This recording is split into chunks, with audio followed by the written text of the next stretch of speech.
Yo, yo, yo. Welcome to Fort Friday. I'm your host, Anthony DiNardo. With me, of course, is the man, Fort, Michael McHenry. What's going on, buddy? What's up, pal? How we doing? You're all nice and tan. Mine's gone, but I get to go back next week. So, Hey, at least you could go back. I do. That's exciting. Yeah, But no no, doubt. good things over here. I was there, 2 weeks ago now. I've been back. I mean, still in Florida, though. So that's why this can now stay tanned. I'll put it that way. Yeah. What part of Florida? Jacksonville. That's right. Yeah. Basically, Georgia is where I'm at. Fair enough. I like it. But I like saying Florida better. It's all. Fair enough. Yep. But But what's no, crack lacking? man, I mean, baseball is just like a few weeks away now. Mhm. Spring training's a few weeks into it. I mean, this is exciting stuff. Me personally, busy, great, awesome. In the baseball world, I am excited. And for, as I said on Starbucks, I'm feeling very optimistic on some things about this team, especially the lineup. I'll say that much. I'm feeling very optimistic. Yes, the Pirates are leading MLB in home runs right now. We get that. Spring training numbers don't matter. We get that. But I don't know, man. Like the little kid in me right now is coming out and just saying, what if? So, I remember a region of Pirates fans worried about that offense, right? Yeah. And I'm not going to get into Andy Haynes. He's my boy, but there is something to be said to give people time. And I think you're seeing the product of a proper offseason, continual Zoom calls, player plans that actually got mapped out by the players and the coaches, which is phenomenal. And they executed them. Like they stayed in touch. And that hasn't been really the case over the last couple of years. When you think about this team, there's so many guys coming back, including McCutchen. You have a lot of guys that they could kind of pour into, show them, hey, this is where you're at. This is where we see you going. What do you see? I heard some awesome things about some guys that they came in with a player plan and literally the staff ripped up theirs because theirs was almost identical or even better because they self-identified. So we have a bunch of guys that were on the same page that want to do the same thing and they want to be good. And some of these guys want to be great. And that's the missing piece that I think a lot of people didn't see is like, you got to give an opportunity for trust to be built. And I got to see that maybe a little bit more behind the scenes. It gave me confidence. And the young guys really trust Andy Haynes. Obviously, Brian Reynolds really trusts Andy Haynes. They hit together all off season. But, even with the stuff with the national report that came out when I was down there, it was unwavering down there. Like you saw some of the front office, maybe kind of in a weird place, maybe a dark cloud over them, but like not the players, not the coaches. They were locked in. And if it was bothering them, you couldn't see it. And that's what's so cool about this team. I feel like they're going to be unwavering and they have a goal individually and as a team that is very convicted in their hearts. And that's a different animal from the gate from last year. Last year, it didn't feel like this. Year before, it didn't feel like this. There's times that we won on teams that I was with and it didn't feel like this. Didn't look like this. It's different. Well, that's really all you can ask for right now. Yeah. And I think a lot of it too, like talk about Kutch, like his quotes coming up and comparing them to like back in 2013. I think there's a lot of similarities in that. I think after the end of the season, you look back and say, well, yeah, that person was good. This person was good. That person was good. But like right now in spring training back in that time, you're probably saying the same thing. Like, well, what if this person can be good? We don't really know yet. What if, like you're talking about like the Neils and the Pedros and the Starling Martes, there's a lot of question marks. We don't know what they are. At the end of 2013, you found out, right? And like this year, I think you're kind of like in the same sense, like what is Henry Davis? Which version of Cabrian Hayes is Cabrian Hayes? Who is O'Neill Cruz to this point? So I think there are a lot of like comparisons in that sense. And that is what's hyping me up because I know it's just 2 weeks of spring training, right? But like so far you're seeing O'Neill Cruz kind of carrying over what he did last spring, which you felt kind of inspired about, right? Like the strikeouts are down. He's walking more. He just looks more comfortable with the plate. The health looks like it's not really a concern coming into this year with that injury, right? Henry Davis just looks so good at the plate, which you anticipate he would, right? But after last year, it's like, well, what if he isn't? Who is Henry Davis? He looks awesome right now. So yeah, there's a lot of stuff right now. And again, I understand spring training. I'm trying to hold back, right? we are just a couple of years removed from Diego Castillo leading MLB home runs in spring training, or I'm sorry, third in spring training, right? But like, there's a lot of positives I'm seeing right now from this offense, and it's exciting me. Yeah, it's more the approach than anything. Like you can say, yeah, we're leading the league in home runs, but they're getting their pitches to hit. They're not chasing as much. And last year, a lot of people talked about, they would take a lot of pitches that were close. I think guys really identified, where do they hit the ball the best? And they're trying to lock in on that. Like Connor Joe made some great adjustments this offseason, put himself in an even better spot. I think he's having a great spring. Haven't even looked at his numbers, but just watching him, go about his business and hit. Talise, I think, is another guy that's going to be rowdy, no pun intended, this year. He's lost 25 pounds. He's moving great at first base. Those two guys at first base are going to be really good. I think you can look at a collective group and say, man, these guys look like they're all improving, if not just a little bit, quite a bit. And I think Henry Davis being behind the plate is going to calm his mind. I think he's a Tasmanian devil. I was a guy that would overthink the game. I always wanted to try to find ways to win. I'd overcomplicate it at times. I'd be my worst enemy. I see that in him. I think put him behind the plate, and I know it helped me. It slowed everything down because I had to focus right in front of me. I didn't worry about my hitting. And when I did that really well, I really raked. It never had to do with really anything other than, can I just take everything out of my brain and focus it on the game, calling pitches and winning this game? And then I usually hit. And when I was focused on both is usually when I didn't hit. And I see that in Henry Davis. And there's a lot of guys that are kind of coming to their own. And one thing that's never talked about, and I've talked about it with you before, is there's something to be said when you actually feel like you belong or you feel like you're warranted a position. When you're fighting for your life, you never get comfortable. And in spring training, when you're getting a bunch of bats like Diego Castillo, that's going to raise his morale. He's going to get better. He's going to build off of it. But like these guys kind of know where they're going to be. Like our infield and outfield is pretty much established. Second base is a little bit up for grabs, but it's really just 3 or 4 guys that you're talking about, and it's not big ticket items. If I would say, like, I'd be happy with anybody that wins a second base job. I think Triolo would be best suited floating, but he's going to prove me wrong because he's the next DJ LeMahieu, in my opinion. He's going to be one of our best players because he can be so consistent. But I think he's so good defensively everywhere. He brings a lot of value. So it's going to be interesting to see kind of how they put that together. But Figueroa, Bay, dynamic players, super high upside, and I think a high floor. So, yeah, there's a lot to be excited about. The one thing I'm going to say about what Kutch said about 13, where's Cincinnati? Where's the St. Louis? Those teams aren't in this division anymore. We had juggernauts. We were the best division in the National League that year. That doesn't exist right now. That's the difference. I agree. And the even bigger difference is we didn't have this.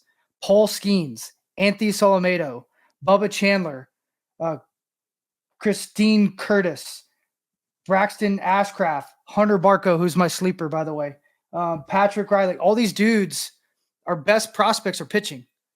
And most of them aren't going to make the big leagues. Maybe Jared Jones does. Other than that, most of these guys are going to be in the minor leagues. And if they get called up, and when they get called up, there's a chance they'll be better than the product on the field. That does not happen. Look at you promoting the spring breakout. That's happened last night for the people watching this. Or Barco? Well, was that the roster you're looking at, or is that just the prospect list? Yeah, that was I had that ready for you. Yeah, that's 100. Yeah. So, no, but you are correct in that sense too. I mean, I'll say, like, I'm also pretty excited about the pitching that's about to come up, right? Especially with Paul Skeens. I am uberly excited about Paul Skeens right now, just from things I've been hearing about him and then seeing him.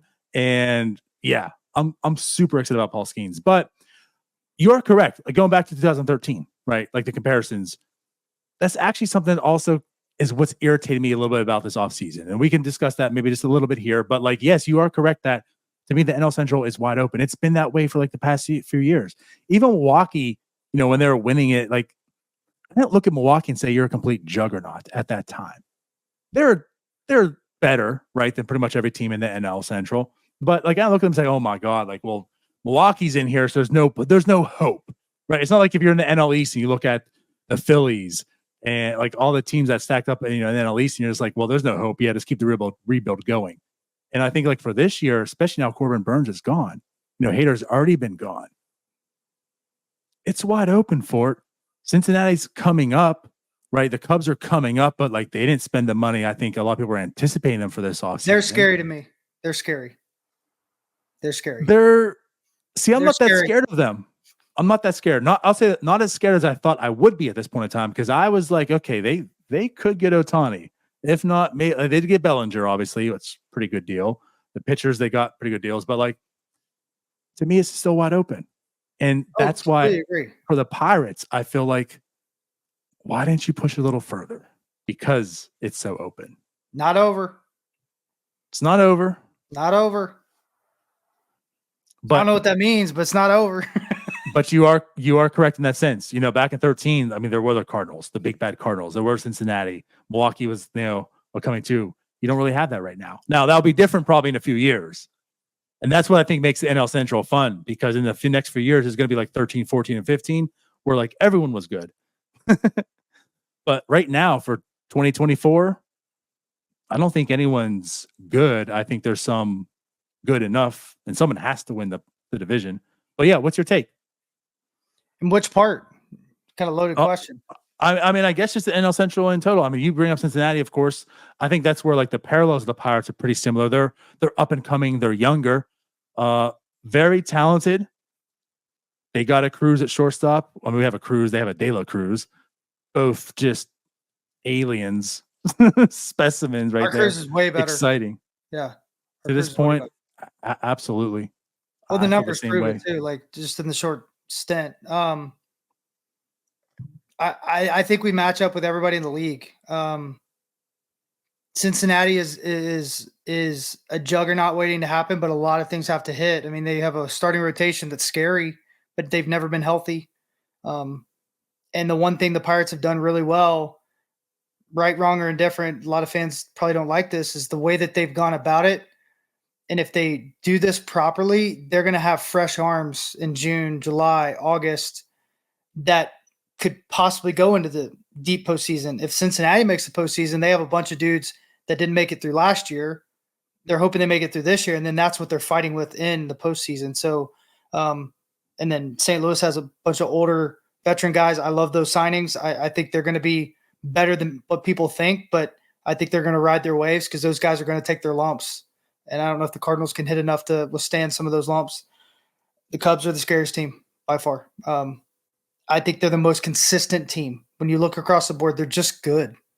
So they're going to stack wins. And if they get hot, they showed last year what they can do. And they have some incredibly good prospects. They're going to get their time to shine. So Cubs are, if I had to rank our division, we're number 2. Okay. Interesting. And I put the Cubs above us, Cincinnati right on our tail, St. Louis, then Milwaukee at the bottom, because Milwaukee, I'm not going to put them out because I love their manager, but I want to see what happens I saw what happened when they got rid of Hader. What happens when you get rid of Burns? Right. I don't know how they're going to respond, and we'll see, because I don't know who their leader is, And that's going to be interesting to see, because Hader was well received and was a leader.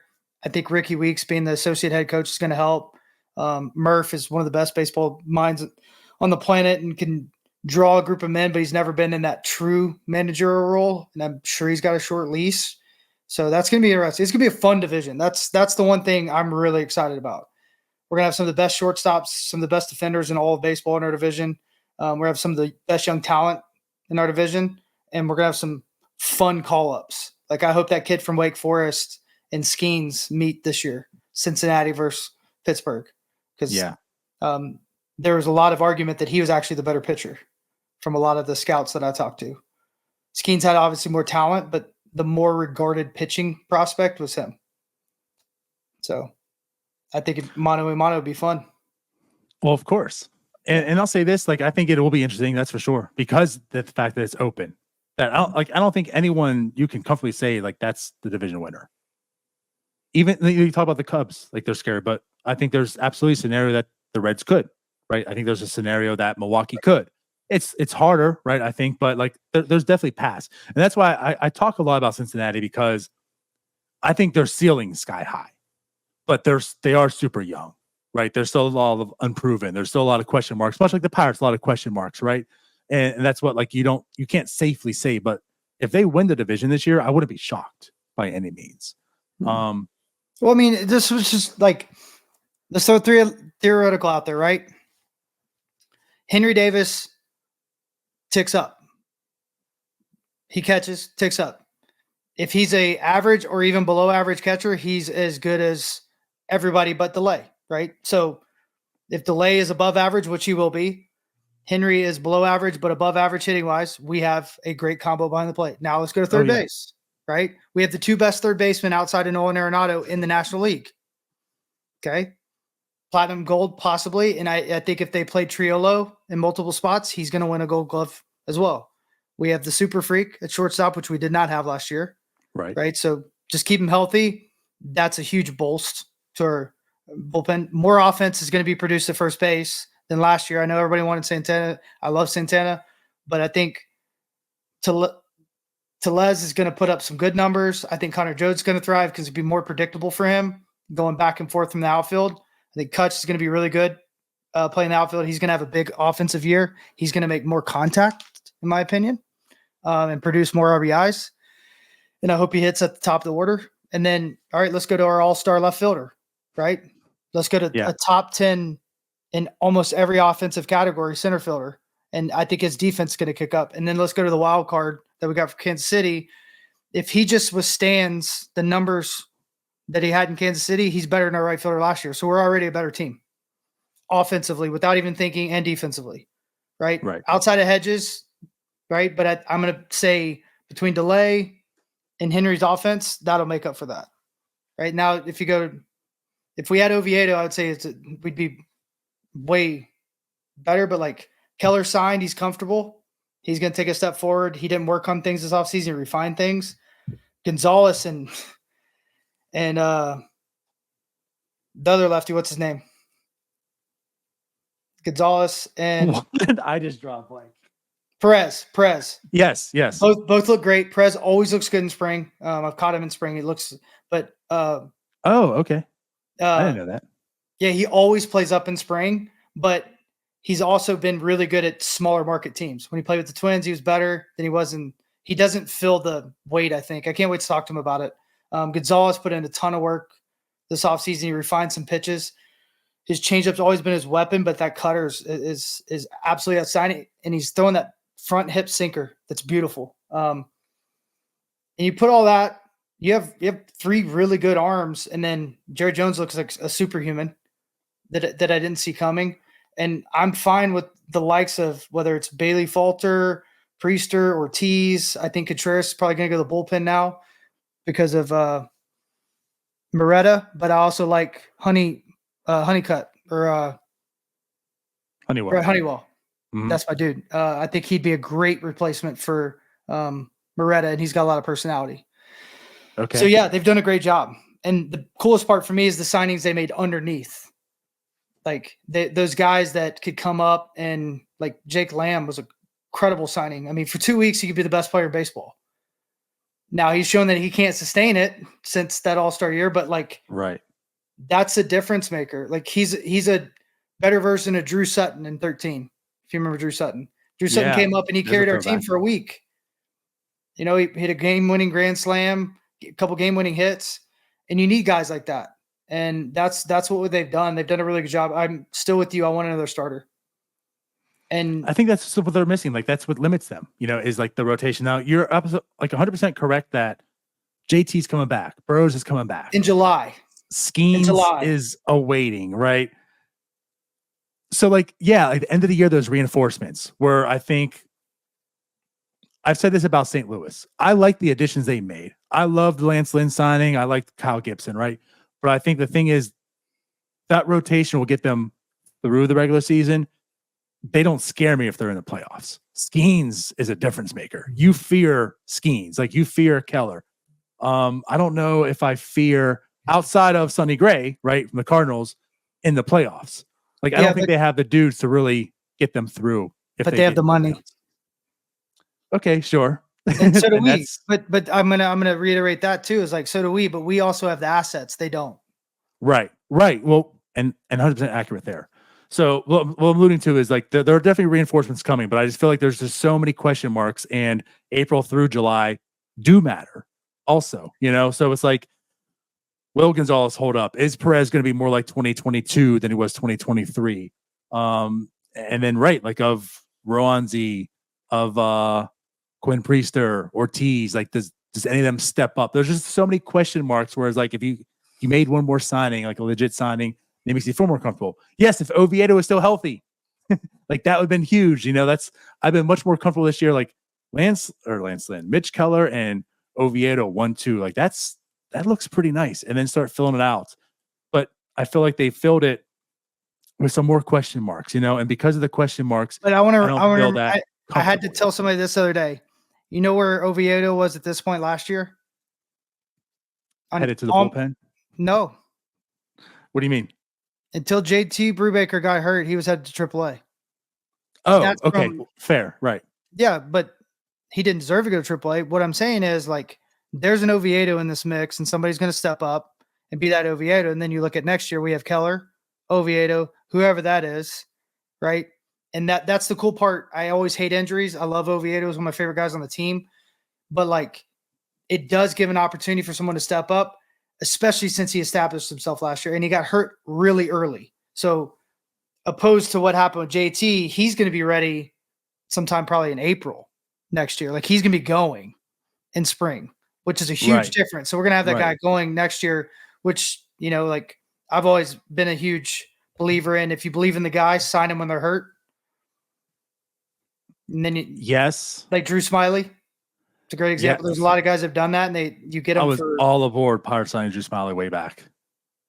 Yeah, Pineda was one of them. Smiley. Yeah. Those are smart creative deals.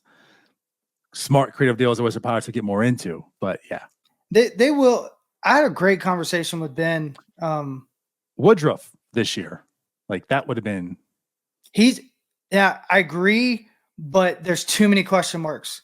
I think they would have gone for it, but the health is there's way too many question marks. So like if we were like fair, because they want to get something sustainable. You know who I want and who they should go get. I'd even be fine with Madison Bumgarner on a split contract. Just try to resurrect his career. Dude comes back throwing 88 with a good cutter. He's great in the bullpen, but more than anything, I'm around some of the lefties I want him to be around. There's one I could think of. Yeah, he looks just like him, right? Haven't heard that comp ever. Yeah, it's just kind of looking at it like that. That's why I love the Gonzalez and Perez, because like I would say Barecki and Solomito probably have better stuff than those guys right now, stuff-wise, not pitchability. So it's gonna be fun. Like they've made very strategic signings. I'm with you. I do want something more, and they're looking. I know that for a fact. Like they're trying. They wanted to make a trade with the Marlins. I think Blake Snell and Montgomery not signing has really hurt the Pirates. Because there's a trickle down. I think the news of Garrett Cole, hope he's okay, but that may push the Yankees to sign one of these guys, and that may help the Pirates because when there's a big move, things get dispersed in weird ways. And I just wish Blake Snell would sign Seattle and get over with. Like, stop listening to his agent, sign Seattle, let us take one of their dudes. There you go. I've been saying it since day one. I get it. Yeah. And we'll say the irony in that. So, yeah, I mean, that was a hot topic a few weeks ago, right? Edward Cabrera to the Pirates. Trade might happen. And right now he's getting an MRI on his shoulder. So. And that may be why it fell through. Everybody thinks it's the other way, right? Right. But like they have their head on straight and they're trying to figure things out. It's just like you can't make a big mistake. And like we have a lot of guys with high upsides. Like, could you imagine like Peguera's one, like if you let him go, he could go be Henry Ramirez for 3 years. And then you look like a complete moron because he's built just like him. He's got the same type of pop, but he runs better. And he maybe didn't have the same type of arm, but he moves laterally better. Like he grades out like that. And it's like, you can't let that guy walk, So it's just kind of like looking at it for what it is and say, what are we willing? And I think at the end of spring, they're going to have a better idea of what the team needs, the fit. Because we don't need a second baseman for the future. That tomorrow is One of the best prospects I've seen in a long time. Period. Period. Yeah, he had a really nice spring. It wasn't. I didn't even see him play. DiNardo, I didn't see him play at all. I watched him. Yeah. And I said, that's a big league dude. Like I quote unquote Bob Nutting right here. I said, this is my sleeper to be in the big leagues this year. And he goes, really? And I said, yeah. And I walked away. Like I believe in that kid that much. Like you can see the it factor. Kid's 19. You see what the game is. Like he's got it. He's got it. And it's not going to be overwhelming. And if he comes into his own and finds his identity, he's going to be the best second baseman since the Jack Wilson combo days. Well, he has me excited. I'll say that. No, I mean, he had me excited. I'd say Neil Walker's probably the next best second baseman, but like I have not seen he's got the whole package. The talent is absolutely there. But I didn't know the hands were that good. It's I didn't know how good it was small package. Yeah. Yep, small dudes don't get hurt. They also don't hit bombs the way he does, or they shouldn't, but he does it, and like it's super impressive. Mm-hmm. And yeah, I'm saying like I saw him too. I'm impressed. I want to see what he does this year, right? I want to see the contact get a little better with him, especially that was like his calling card. But yeah, I'm feeling good about Tamar Johnson. I can't wait. I should tweet it out today. You know, obviously today was sent down, and I was, you know, one thing I said was I was happy that he was here as long as he was.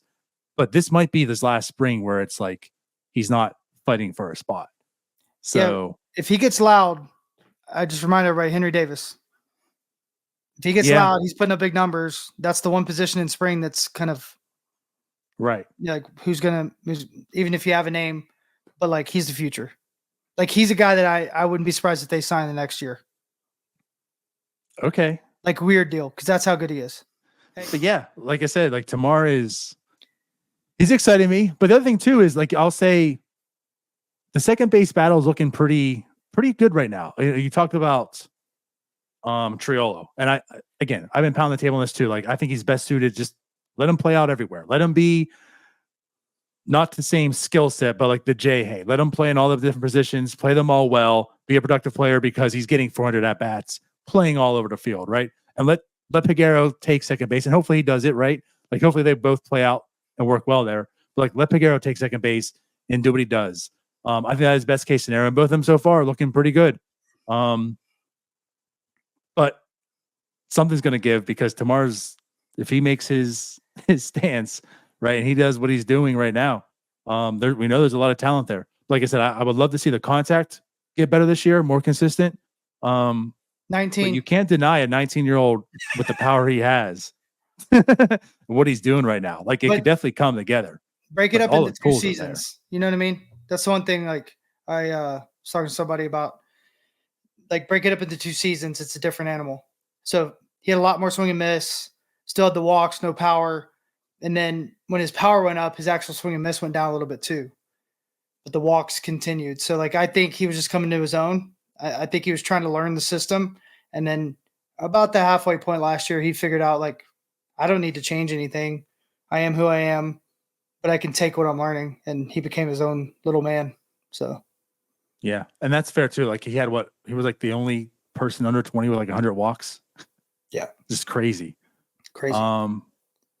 But so yeah, definitely. Now, talk about talent. You talk about guys. The title of the show is Catch 32, and the reason I'm talking about this because like he has been, I think, not the most polarizing, but one of the most talked about players on the team for this year. And the way Jim has said it is like the Pirates pretty much go as far as Henry Davis can go. You know, if he's going to be a really good catcher, this team would go somewhere. If he can't, that's really going to limit them. So the talk about, you know, coming into the season is, can Henry Davis catch? And, you know, with Endy being injured, like you're definitely going to have to find out.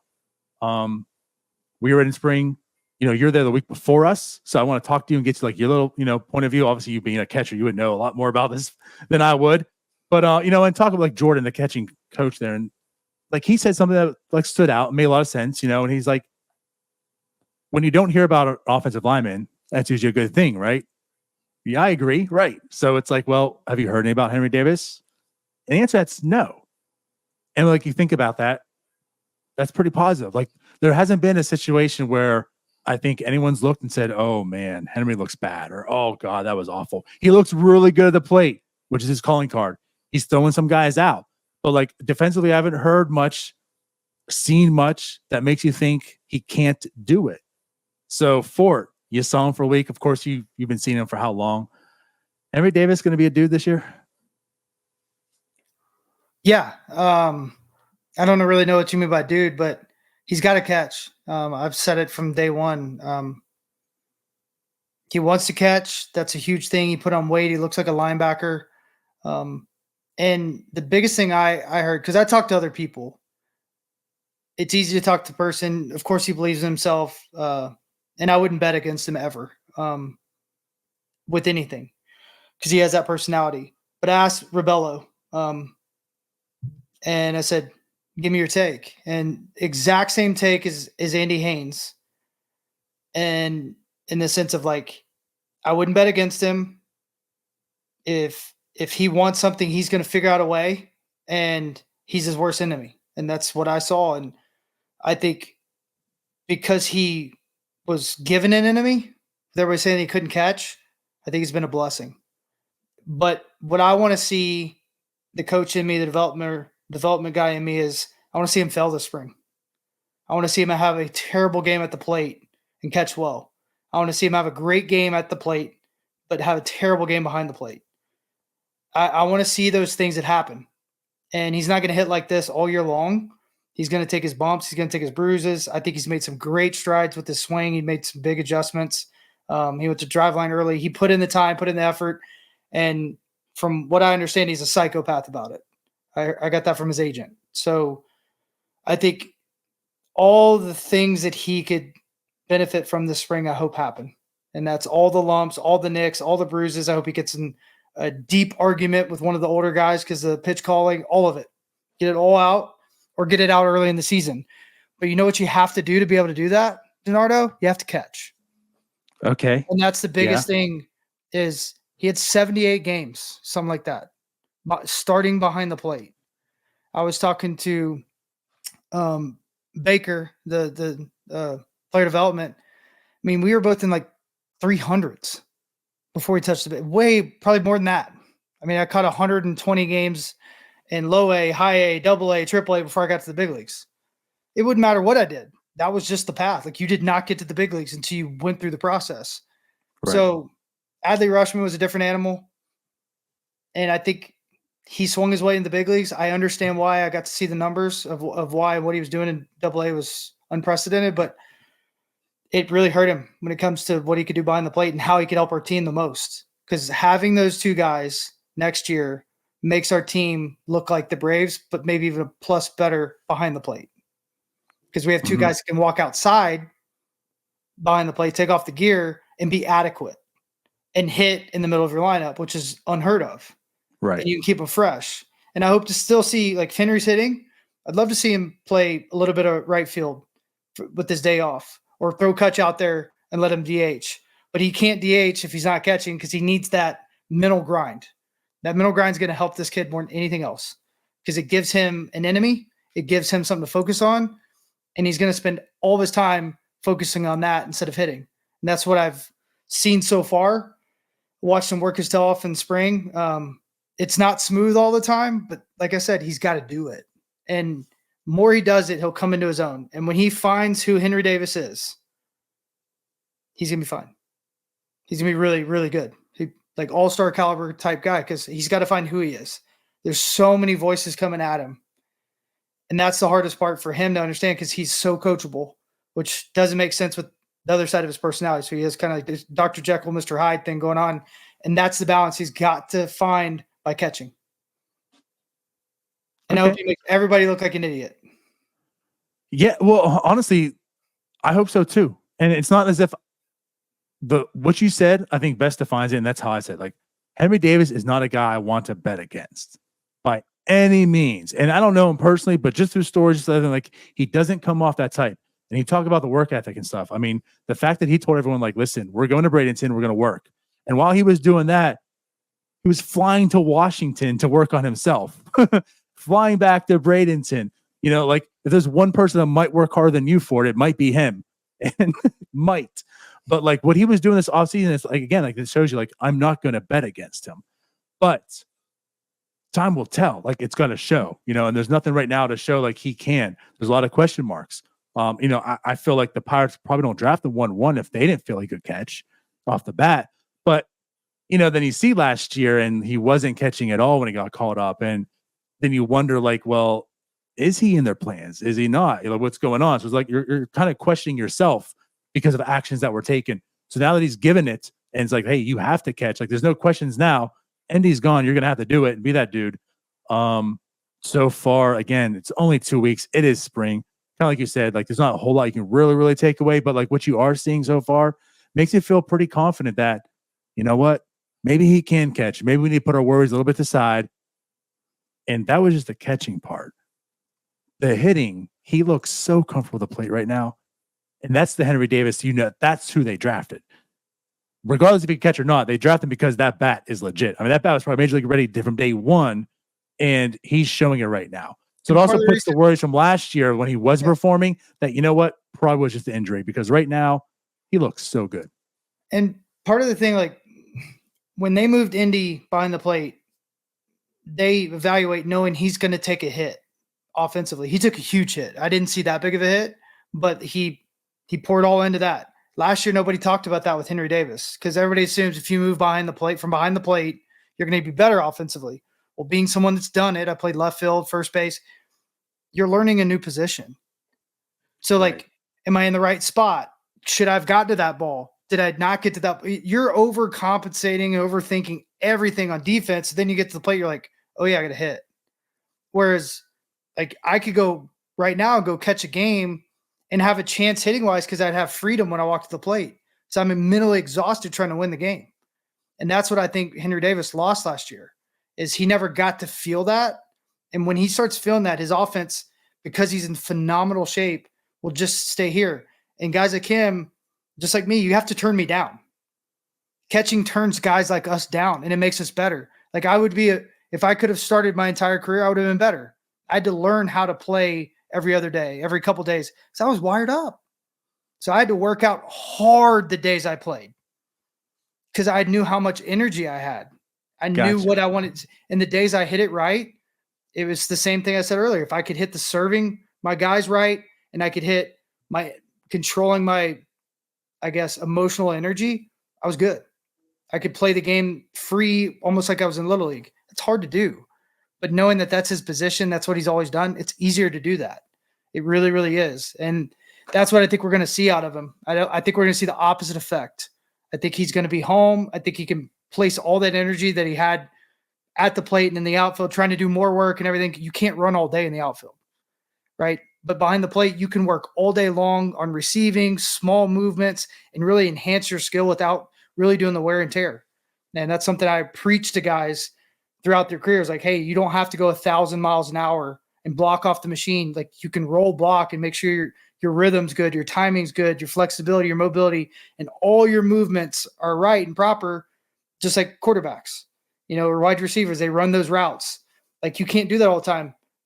Some of the coolest things I've ever seen in sports is watching guys that are first round draft picks or on the bubble to second round draft picks for the combine and how precise they get in their movements. The steps, 1, 2, 3, touch, 1, 2, 3, touch. It's like a ballet, dude. And like these guys aren't running, like they're not running this, but they're doing that 78 times a day. And then you watch them in full speed. It looks like in slow motion. And then it's like, whoa, dude just did his best time ever. What just happened? And that's what Henry Davis can do, but he's got to do that 78,000 times like those dudes because he doesn't feel like he's in that first round group. He feels like he's outside of it, which is good, right? It's good, but he believes he can be that 1-1. And that's the cool part. And that's what I love about that kid. He's just going to have to learn that on his own. Like he's going to overwork. He's going to put himself in bad situations and physically, mentally, but we need him to go through those. And he can go through them all in a year and still look like he had a great year, but then he'll get better from it. That's the coolest part about this kid. If he continues to grow within and harnesses who he is, because I don't even know if he knows who he is yet. he has the upside that no one else, in my opinion, position-wise, has on our team other than Cruz. But the difference in him and Cruz is Henry wants it more. And you can't replace. But Henry makes O'Neal better. Henry makes Peguero better because you see what he's doing. You're like, man, if he starts putting up numbers, those guys will be like, latch. And that's what he's that guy. And that so's Paul Skeens. And I think Paul Skeens balances out Henry Davis because he's the same mentality, but he has a sense of humor. Yeah, Henry doesn't.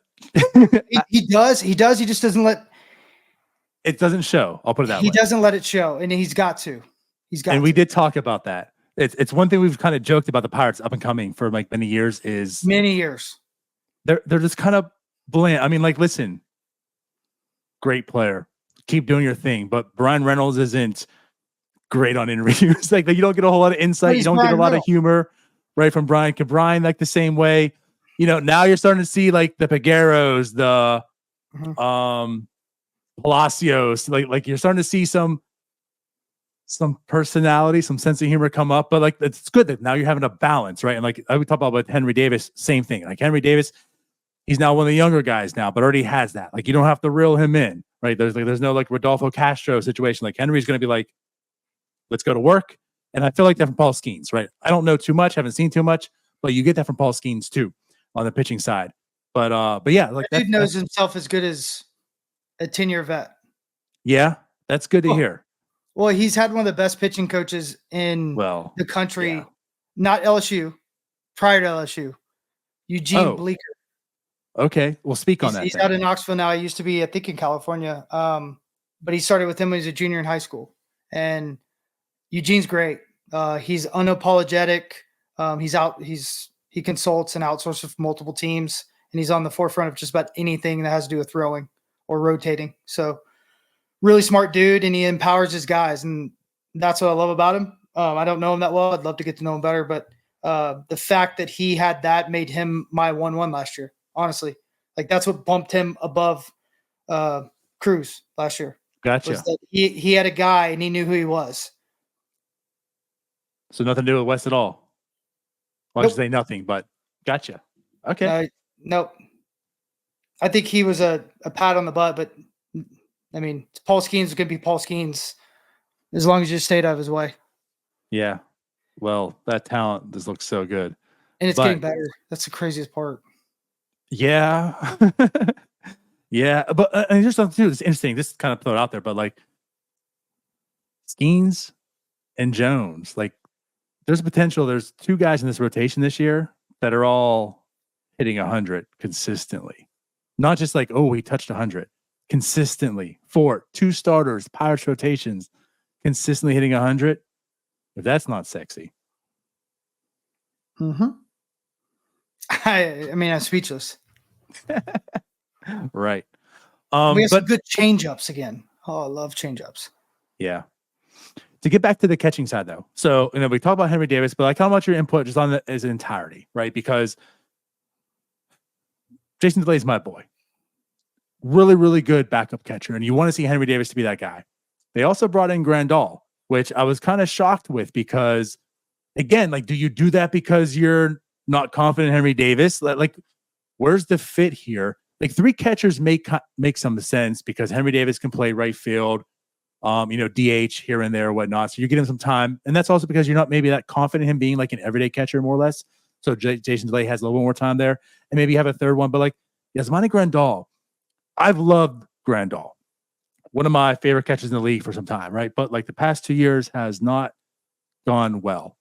I don't know if it's a lot to do with just Chicago and their situation and like his situation with the White Sox. Now maybe he's free from that. Maybe things get better for him.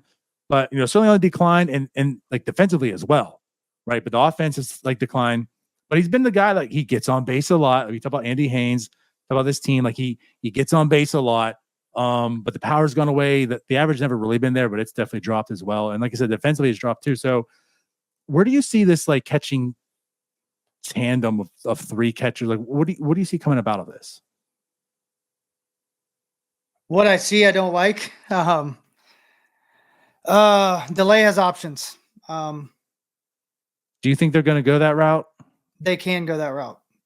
I don't know if the other kid on the major league contract, I can't think of his name off the top of my head right now. He does. I do not Sanchez? know if he has options. So if they want to keep the guys that don't have options, it's obviously going to be those three guys, and then Delay will go down. I think there'll be a fight to the death in the meetings, and I think the staff will speak up, similar to what happened last year. It came down to the very last day. So it's going to be intriguing. I heard the reasons with the Grandal. I love the way he prepares. I think Henry's going to learn a lot from him, the way he prepares and the way he adjusts in game. He's one of the best prepared guys in the league. He gets there at like 11 o'clock, but it's more about the prep work, not like Henry with the work. So it's the opposite side of Henry that I think Henry could learn from. Delay's, in my opinion, one of the best game callers in the league right now because he understands the guy. So I think those three guys would work all year long. Grandal's got to stay healthy. I think that's one reason why there is a question mark, but Henry's putting it pretty much out there that I'm the guy. And then Grandal, maybe catches 73 games. I think Delay's going to play late in games more. And do some things like that. That makes sense. Yeah, like we're going to have really good speed. So like if Grandal's getting on base, you can pinch run late in games, bring in Delay. I do think they'll carry three. And that's for a surety if you have Triolo moving around because that opens up another door, right? So, and then you have Connor Joe that can play on the pinch.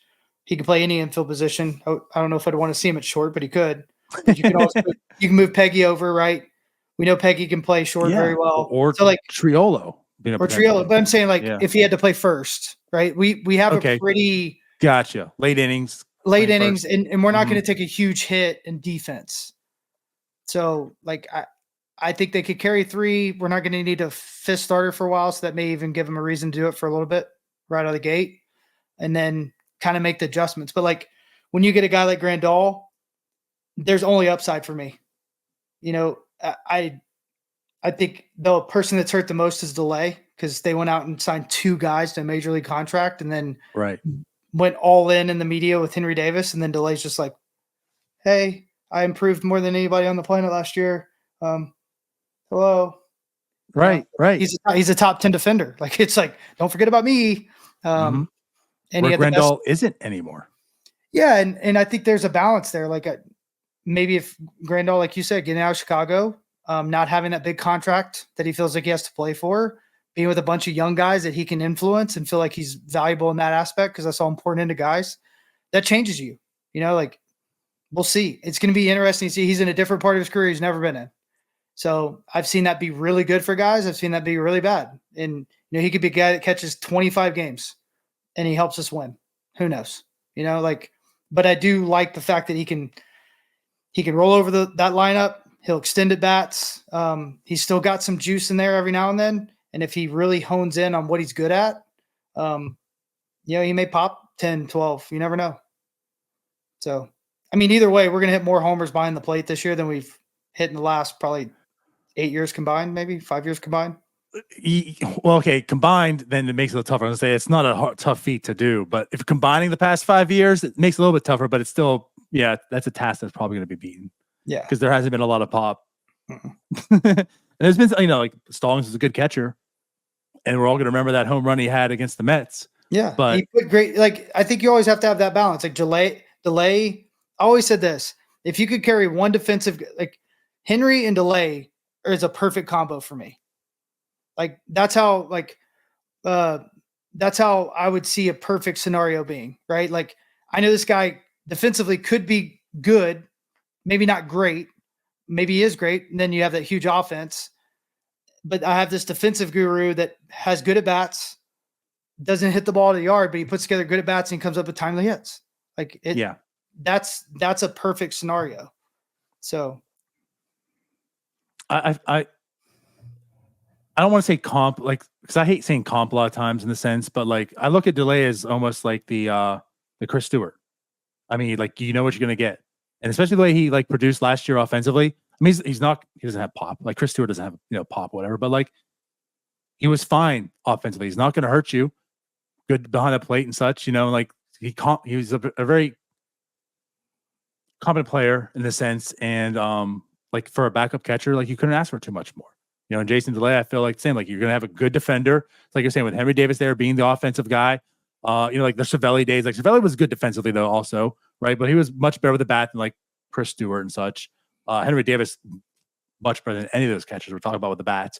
So I get what you're saying in that sense. I like that, but yeah, with the Grandal thing, it was kind of interesting because I feel it's either like Jason Delay is going to take the biggest hit here, which is like, but why? Because I've proven so much to you that I can be in this role. Or it's just either insurance or we don't trust Henry Davis. So, but I'll say this too, like, I don't mind three guys. Like if Grandal could maybe play, well, I think a lot of people hoped that. Let's not forget he has time at first base and he's adequate. Yes. No. Well, yes. And again, I think if the bat comes back, then I'd be good with that too. But what I'm saying is, you make a good point. We talked about that. He does have first base, so we can some flexibility. Right. Like you bring in Chapman and Bednar to end a game, you'd feel okay with him at first base if you're short on your bench. True. You know what I mean? Like you're talking about our bullpen's gotten so good. We have a bunch of, swing and miss type guys. So like that's going to help. Like that versatility is huge, like, and that's another thing with Henry. Like, hey, we want to bring in Delay, put him in defense. He'd go to right field. Like you have 6 outs left. Like hopefully he gets hit a pop up, right? Not a diving play, but it is what it is. If you're winning by 3, who cares? Right.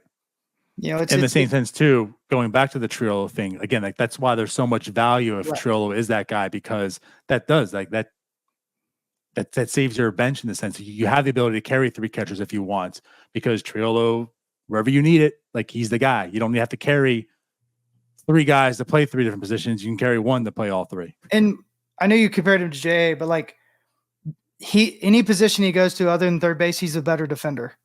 That's unheard of. And there's an argument with some scouts that you could put him in the outfield, he'd be better than all them too. Like I hold reservations. I haven't seen him in the outfield, but like that's the thing. I want to. I wished he would have. Think about that though. Like played. That's unbelievable to think about. Yeah. That doesn't. I think Peguero could be. I don't think he has a baseball IQ like Triolo and the awareness of his body, but like DJ LeMahieu is doing that in New York as a $100 million player. He's more athletic and probably stronger than DJ LeMahieu. I played with DJ for 3 years. He's one of the best second basemen, bar none, outside of Neil Walker that I ever played with. DJ was just different. DJ's old school. And that's who he looks up to. That's who our boy Triolo looks up to. That's his comp. That's who he wants to be. I've called him DJ 2.0. Okay. Like, you're the better version. Yeah. And I think last year when he stood up and how fast he did that, I don't know if we ever talked about that. I watched that happen in real time. And when I say real time, in cage, in game, produce. He bought in like that. It was like 48 hours. I've never seen anything like it. Because like, other than like guys like me that are over coachable, but like usually coaches don't go like that. They don't just go, here's what you got to do. But he went to Andy Haynes, and if you open up the door for Andy, Andy's jumping in. And Andy said, well, we should do this. This is why, here. And he was like, I think you're right. They went in the cage, started early hitting. That day he didn't play. Next day he played. He had a double off the wall. I was like, huh.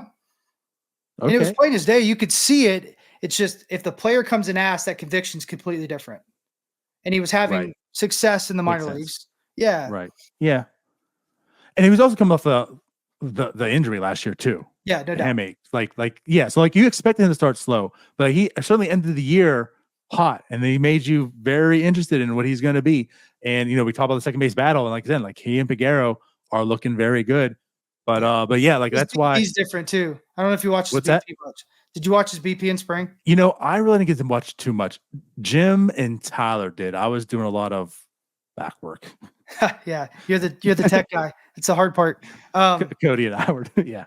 Well, like one thing when you see the ball flight change in BP, which I did last year because he created more leverage. A big dude usually doesn't need to stand up and get tall, but like the way he moves, he works in a very small space. So like he doesn't get a lot of separation. So he has to create some type of separation to create that leverage that big body has. When he stood up, it gave him that leverage, and you could see immediately. I bet he got through the ball maybe 2 ball lengths further like that, just because he had more extension and it kept his head tall and he rotated better. But then you watch the ball come off his bat. It's like, well, before it didn't look like he belonged. Now it looks like he's somebody that stands out.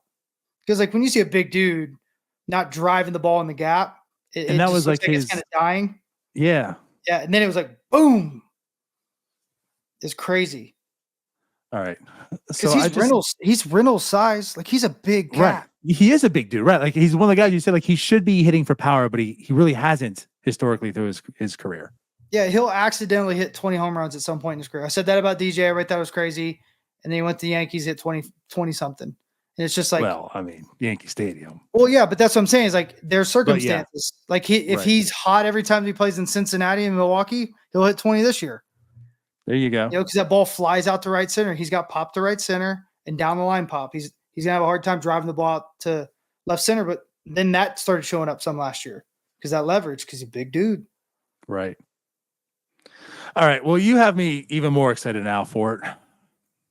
I always look at the upside. You know, I look at the upside. I was optimistic about this lineup, and now we're talking about 20 home runs from Triolo, and yeah, no, but you're right. Like he's one of those guys too. It's like I don't want to say came out of nowhere, right? But there was like some intrigue, and like you saw how he ended the season last year. So now heading into this year, there's talent there, and if like what you're saying, like that holds true. Like that type of guy, like he should be here for some power, and we know he can hit for average. We know the defense. Like we talk about this too. The thing about Triolo is he's like Brian Hayes. He's a walking 2-war player just because of defense. Correct. So like if he can be just an average hitter, you're talking like a 3-war player alone. If he can be above average, like are you talking about a 4-war utility guy? You know, and I'm not saying he's going to be, but like that's what we're talking about. You know, like he is basically a walking 2-war player with 500 at bats. So again, that's the intrigue. And again, that's why I want to see him more as a utility. Let Peguero take second base, hone in second base, just focus on that, be comfortable there. Trill play everywhere. Which again, I would love to see him enter the outfield because I'm not going to bet against him. He's too athletic. He's too good defensively that I'm sure we can play off or defense in the grass too. But so far not, I'll say. But like that would be the next step. If he can do that, then if we didn't have to value. If you didn't have to, who cares? Because I do like him in the dirt. I do. Yeah. So I do. Good stuff. Good stuff. Yeah. So let me ask you. I got a question before you move on.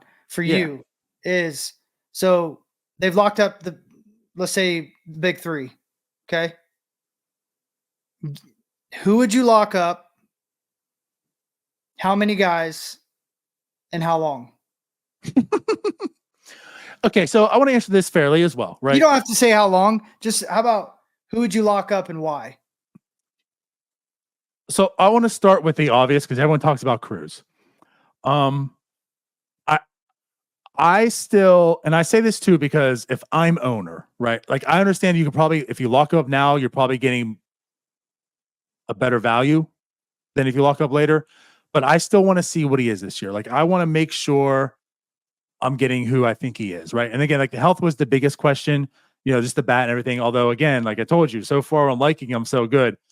I would still give it a year with Ono Cruz to find out what he is and say, you know what, you've proven yourself, be a Pirate for life. And yes, a Pirate for life. I will give him a 10-year deal, 10 plus, whatever it is. Like Ono Cruz, if you're this guy this year, you're the face of the franchise going forward. Here it is. I'm gonna extend Bednar too, maybe like a 4-year deal, whatever. Because again, like relievers are still kind of volatile in my mind, but like David Bednar still has, to me, plenty of bullets on that arm. He's from Pittsburgh. Like there's also just like you belong here, right? Like you're gonna think about marketing, you're gonna think about the business side of things too. You're a Pittsburgher, so let's lock you up too. After that, I don't know. that's where I'm at right now. Is basically those two. But again, I would wait till after the season to lock up Cruz. Ben or I would do it right now. After that, I'm still waiting to see like how guys produce. And again, like Henry Davis is probably next. But again, I want to see what happens after this year. I like it. Is that what you would do? I mean, you're an owner now. What would you do, Fort? Bednar, Sawinski, Triolo in that order. Okay. Ooh, true. Okay. So I guess Jack, I'll put it this way. You can hate me for it or not. You give him money. Jack, I still want to see more from too. I'm just not sure about Jack. I'm just not. I'm not here to bash. I know there's a lot of people, you talk about like the set of Pirate fans or whatever. Like I know there's a lot of people like hate Jack Swinsky. And I don't hate him. He's a talented player. It is frustrating his inconsistencies. And again, like if he could be more consistent, end of the year numbers look fine. But if they could be more consistent throughout the season, I think that would make people feel better. And here's the thing too.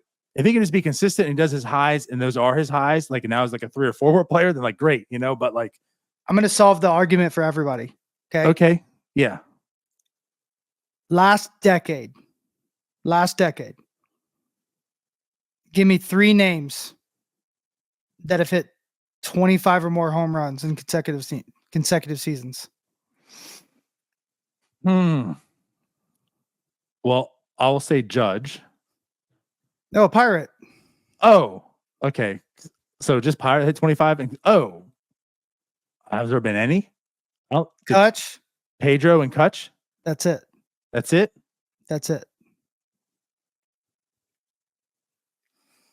Brian Reynolds almost did it last year. He hit 24. Right. But with that being said, last decade, he's 2 years in. He didn't play a full season. And his defense was down last year. I think it's going to go up. And the only reason I say that is because if he hit the open market, you can't afford him. You can't afford his caliber player in the open market as a Pirate because he's $10 to $15 million a year easily. And that's assuming he doesn't get better. And and he's an incredible dude. Yeah. And I know you like him. I think you got to. We're going to talk about him more. I know there's going to be a show up. Today was more Henry. We're going to have a Sawinski focus show upcoming because I know you can't wait to talk about him.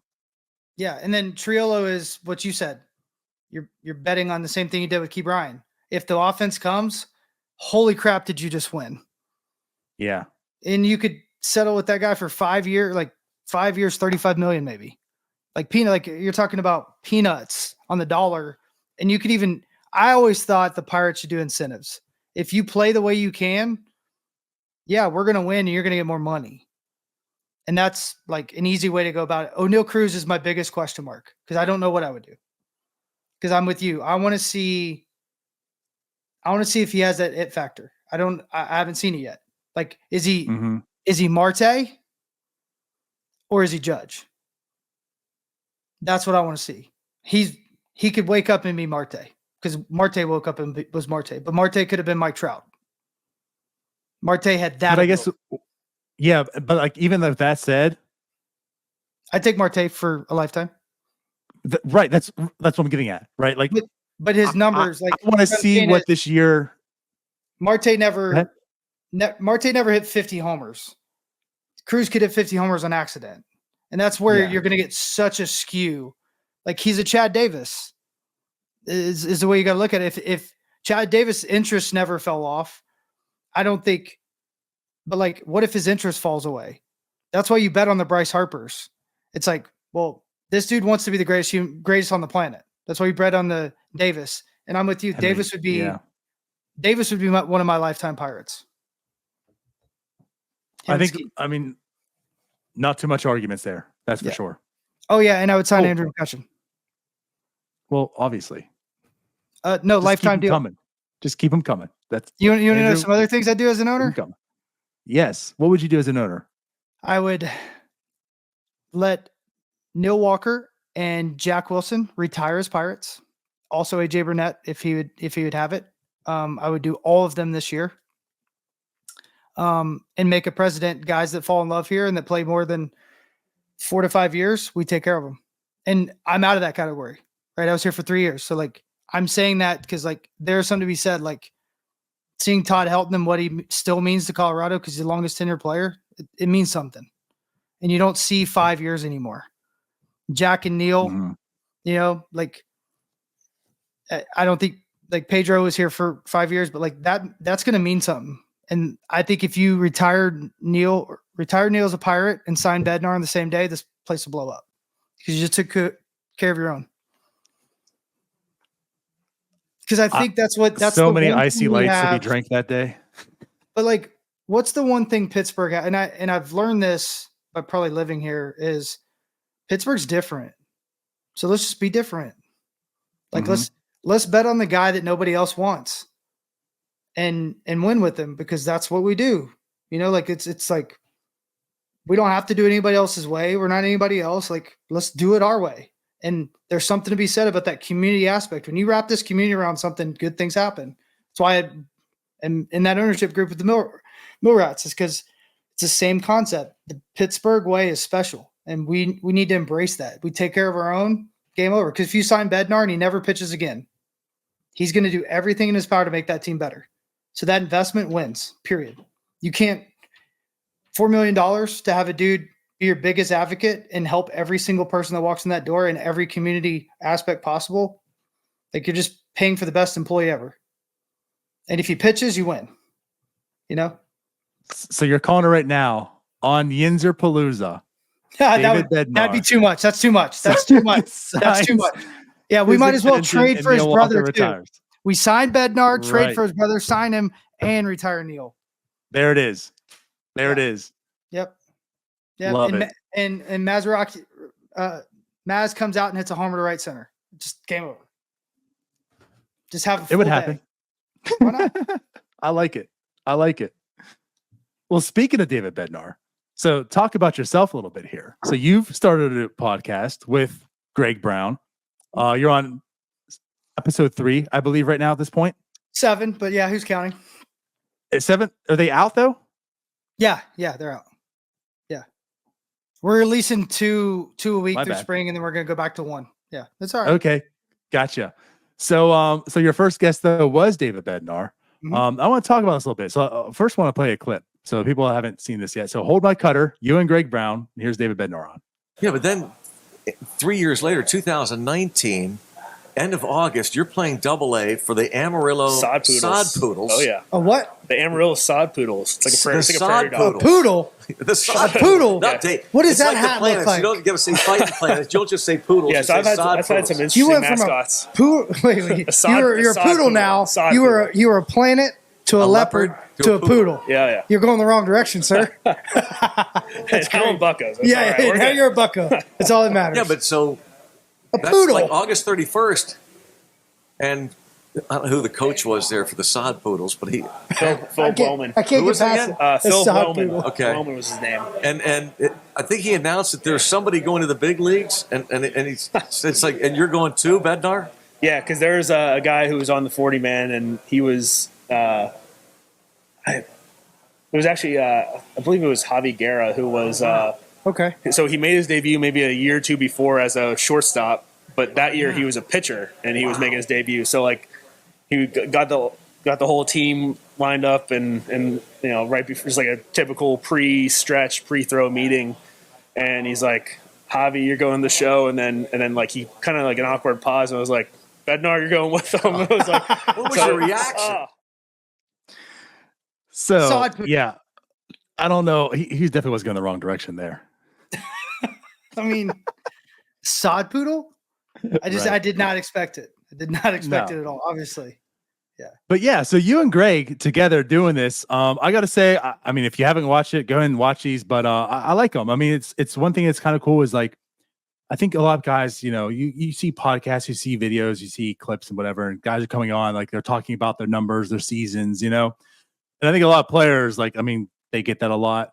A lot of consumers, like I hear that a lot, right? But like, what's kind of cool about this is you're getting like another perspective of them. And I like so far I'm seeing like Wayner was on like a lot of Pittsburgh centric stuff. So, like, what came about with the idea for this? So me and Greg Brown just got together for a little smoke, a burn, and it kind of came to life. Shocking. We were talking about, well, here's what's the cool part.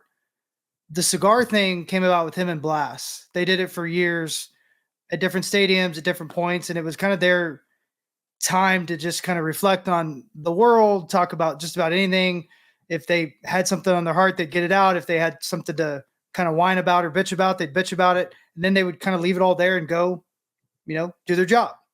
And I kind of took Blast's place over the last year or so. I mean, I've got to know Brownie so well. We've become really close. I look up to him a ton. And we were just talking about how could we bring this to the fan base in the sense of like, there's a lot of people that, just want to kick back and talk about life.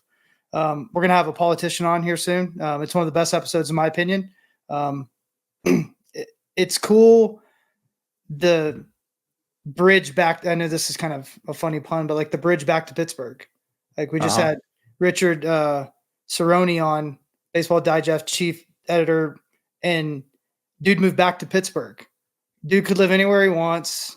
He's partially retired. He's Baseball Digest chief editor, like I said. He doesn't have to do that, but he's been in baseball for life, and he has so many cool stories. I didn't know who he was when he walked in the room, and I just had my mouth open, especially in the second episode, almost the whole time, because the dude was part of so many things, part of the Clemente statue that's up, and told us the story. Like, yeah, like some of the stuff that he's been a part of is just remarkable. So the hope is to bring the fan base things they don't normally get. And yeah, we're going to talk about baseball. We're going to talk about the league a lot, and kind of where we stack up and different things, but we're going to bring back Pittsburghers. We're going to bring in a lot of visiting teams, get their understanding of Pittsburgh, what it means to them. I just think it's really important. I don't think the city's reflected enough. We love the city, and there's a lot of cool people here. So if you have a tie to Pittsburgh or any sport in Pittsburgh, we want to talk to you. And then we're always going to bring it back to our love to the Buccos. So, yeah, we thought the scar was a good touch. Kind of gives everybody that kind of living room feeling. We feel like we can do it anywhere. And if you have any ideas for guests, I told you we'd have you on at some point. But yeah, let us know. We really do want to do special things. We have about 13 more recorded already that we're going to drop. And We're going to record a couple down in spring training when I'm there. So yeah, it's going to be cool. Like we're going to get Clint Hurdle, Mike LaValliere. Nice. Yeah. Nice. I'm really excited. Okay. Yeah. People that like, I can't wait to get Candelario, getting to know him and hearing his stories. I'm like, and that's why I think it's so cool too. Right. Exactly. Because like, and especially like that era, I mean, yeah, you weren't like podcasts weren't out there. Like these type of shows weren't available. Like you're not getting that type of insight or hearing these type of stories from those guys. So again, like I love the concept and idea of that because I mean, again, like David Bednar, everyone wants to hear about his stories. Yeah. Yeah. And like, I can't wait for you guys to hear his high school coach talk and the passion he had. Like there's like, it's going to be well-rounded. I'm one of those people that never wants to chase a like or a subscribe. I just want people to enjoy it. I enjoy it. Obviously not doing it for any money right now. We did all the producing, editing, and branding and everything else, and we're going to get help. But like, we want to make it to where it's withstanding and do a lot of things that we can't do as pirate employees and that we can't do as, me working for Nesson. This gives us opportunity, to really branch out. Even if they came a part of it, we've kind of put a wall up to where like, hey, we want to highlight the team. We want to be honest, but like, we want to highlight Pittsburgh. We want to highlight the small businesses, and hopefully it works. I think it will. And as long as, people are engaged and they want to, hear from different people. Like I can't wait to try to get who's the guy that just signed Steeler quarterback, Russell Wilson. I can't wait to try to. Ooh.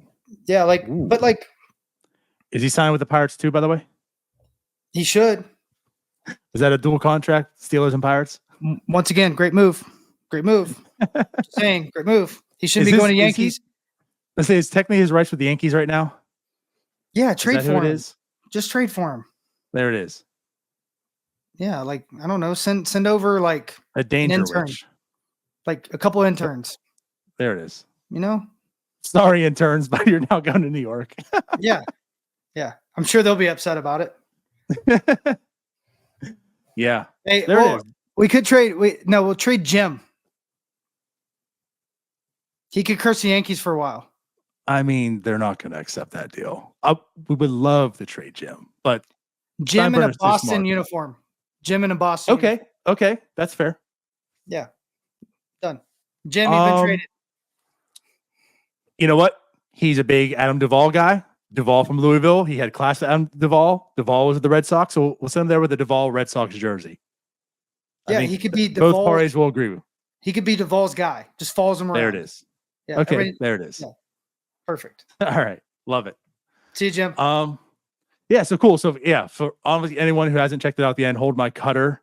I understood that once I watched it too. I was like, oh, cutter. They're smoking cigars. I really get because I'll be honest. I was like, why did Fort pick Cutter of all pitches? Like why Cutter? And it's like, oh yeah, the cigars. That makes sense now. Brownie's son actually came up with the name, which is really Did he? Cool.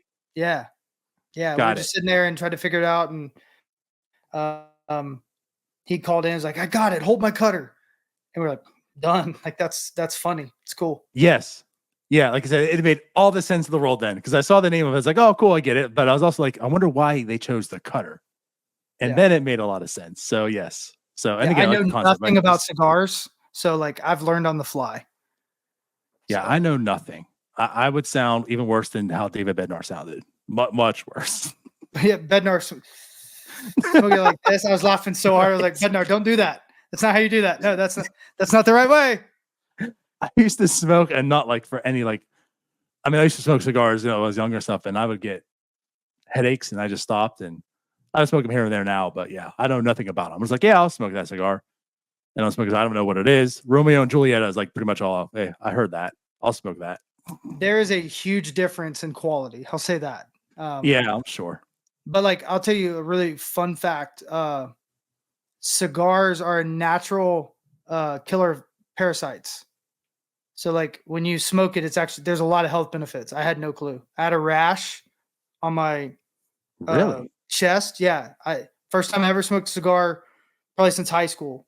Well, maybe when I won a championship in the minor leagues or the playoffs. I don't know. But I had a rash right here and it went away. My wife was like, yeah, it's a natural parasitic. She's like, I was wondering why you never said anything about me. So cigars. She's like, yeah, I don't want you to smoke them all the time, but yeah, they're not that bad for you. There's a lot of health benefits. Yeah. Well, because it's pure tobacco. Yeah. Yeah. It's cool. Learn something every day. On my list of healthy things to do. Smoke cigars. I don't know about that. No. Fort said so. I have it on here recorded. I'm going to play this anytime if my wife says something too. In moderation, sir. In moderation. All right. Everything's bad for you, anyways. Like that's true. One day you're eating white bread, and it's like, no, that's death, and then wheat bread's death. Right. Like, what's good for you anymore? Just nothing. Nothing. Yeah. No. Air. But I'm not sure about that anymore either. Yeah. Right. So cool. Well, last thing I guess we'll wrap up on here. We did have a question here, so I'll play that, and you can answer this. This is from it's random. It's from a person named Jim. I don't know if it's our Jim, but it's a Jim. Hey guys, this is Jim. Long-time listener, first-time caller. I've got a question for Fort. Based around the different venues in the National League. I would like to know. We got composite ranking. 1 through 15 of Port's favorite ballparks in the National League. That can have a lot of reasons for that. Maybe it's amenities, playing surface, ambiance, whatever it is. Just ranking the 15 National League ballparks. 1 through 15. What's the best? What's the worst? Everything in between. And why? Thank you. So that was Jim. Thank you, Jim. We'll say this. I'll say this. So he asked for all 15. Again, I know we're pretty deep in the show. If you want to do all 15 quickly, if you want to maybe focus on NL Central, look a little more in depth on it, I'll leave that to you. But so I usually rank ballparks how I hit in them, but I'll do it. PNC's number 1, St. Louis number 2. I'll go Colorado 3, Wrigley 4. I didn't play in New Atlanta, but so I won't count that. Philly 6, San Diego 5, even though I didn't hit there. LA 7, New LA. Miami's last. That's fair. New York Mets is second to last. Trying to think. I liked Milwaukee a lot. Cincinnati was okay. So I'll put that like 10th or 11th. I'm kind of jumping all over the place because I'm not sure. What am I missing? So I had PNC, St. Louis, Colorado, Arizona, Chase. Arizona's top 10. I've always liked Arizona. So yeah, I'll tell you what's outside top 10. Outside top 10 is Miami, 1000%. It's a public swimming pool. I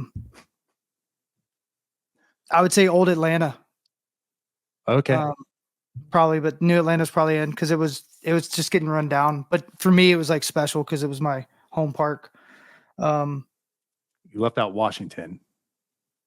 Oh yeah, definitely bottom. Even though I hit well there too. I just did not like playing there. And it's DC. I think What the else? one we left out too was San Fran. Bottom 5. Too cold. Okay. Beautiful. Beautiful. If it's day game all the time, like I would even say San Diego's in my bottom 6. Because I hated you go there, take BP, you're launching balls, you feel good, and then you go back out and it's 15 degrees cooler. And it's not fun to play in. It's if I had to pick where to watch a game, yeah, sure. But to play, no. Like Buster Posey would have had a longer career if he didn't play in San Francisco.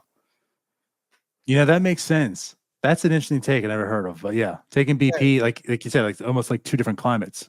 Yeah. And like when I went to Philly, the cheesesteak, like I think about all of it. Like I love playing there. I probably hit 480 there. Like everything was good there. And you saw the ball well. It was just a great place. And some of the best players on the planet when I was coming up. Holiday, Lee, Hamels, all those dudes were on that team. So it was cool. Like Jim Thome, man. Like I'll never forget. He goes, "Hey, young fella." It's like, it's Jim Thome. You know, larger than life. It's just like stuff like that you remember. That's why I think you fall in love with certain places. And Wrigley, it's just Wrigley. So worst ballpark. I played in minor league stadiums better. Now they've done all the renovations, but it was still in my top 5. Just walk in there, just come on. Just because it was Wrigley? Just because it was Wrigley. Food's bad. Everything's bad. But it's Wrigley. But that's what made it. That's what made it. Yeah. I don't know what it was. It's just a purity of baseball. So. It's like Hoosiers. Like, yeah. I'll say, you know what's funny? There was this old school. So there was like a league, a basketball league when I was like growing up in high school and stuff that I was in. And I'm telling you, this was like the epitome of Hoosiers. There's literally like a sink. Like on one wall, like the sink was out of bounds because it came into the court, right? I loved playing there. If you like ask me like the top like basketball courts, like growing up, that would probably be like my number 2. So I get that side of it. We talk about Wrigley in that sense. Was like, it was just trash for you? I don't know what it was. It was just, I think just because it was just so bad that it was just so great. And it reminded me of Hoosiers. Yeah. Well, like sometimes when you just kind of look past all the glitz and glamour and it's like, dude, there's a ball, there's a bat, there's a field, let's play, you know? It added character. Yeah, exactly. Yeah. Well said. Sure. Okay. Yeah, so there you go, Jim. Thanks. Well, that pretty much wraps everything up. So once again, Fort, I appreciate everything. Awesome show. And for everyone out there, of course, listening right now, if you haven't, go check out Hold My Cutter with Fort and Greg Brown. Any last words? Peace. Thank you. God bless. We out. Bye-bye. Hey, you all, thank you for watching. I know we try to provide the most entertaining content that we can, and we'd love to spread it to as many people as possible. So I know it doesn't seem like a lot, But if you could take the 5 seconds to like this video and subscribe to the page, it helps out so much more than you know. Thank you, and let's go Bucks.